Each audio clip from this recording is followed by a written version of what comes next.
Where did the name Industry 4.0 come from anyway? Most people don't know. So this graphic shows a little bit about how we got here. Industry 4.0 is really just the fourth generation of the Industrial Revolution. We started early on in the mid-1700s with steam and locomotive engines and moved to the second Industrial Revolution with the electrification of production facilities, production assembly lines, and so forth. And from there, we went to the third generation of industry where we shifted to digital electronic automation, putting computers onto our machines, mass communications, any way of putting some type of CPU onto industrial equipment. But that created a problem where we had so many different types of machines, so many different types of computers, data in different formats.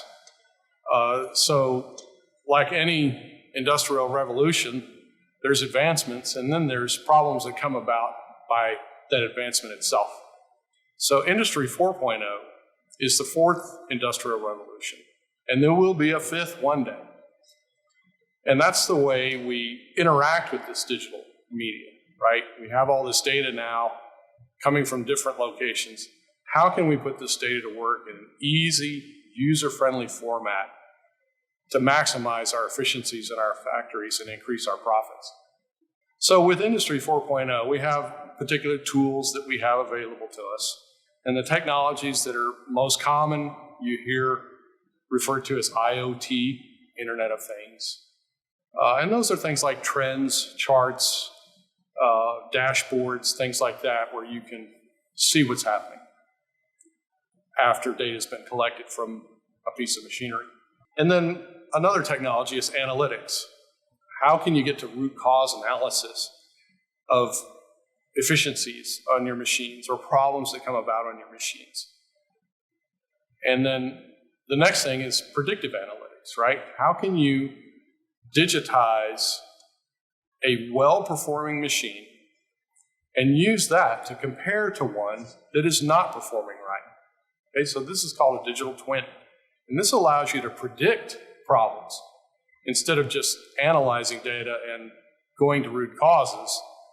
With predictive analytics, you're comparing what you know to be a good operating machine and what it is doing for you or not for you, and comparing it to one that is like it. Okay?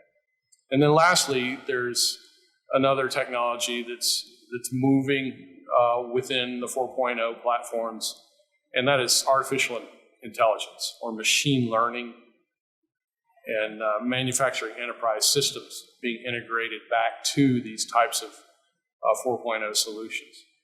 And these are things for making rules about the way machines should operate. So you come up with a rule with how the thing should perform, and you try to match that rule back to the predictive analytics and the root causes for pattern matching to further increase your productivity and your efficiencies of your factory.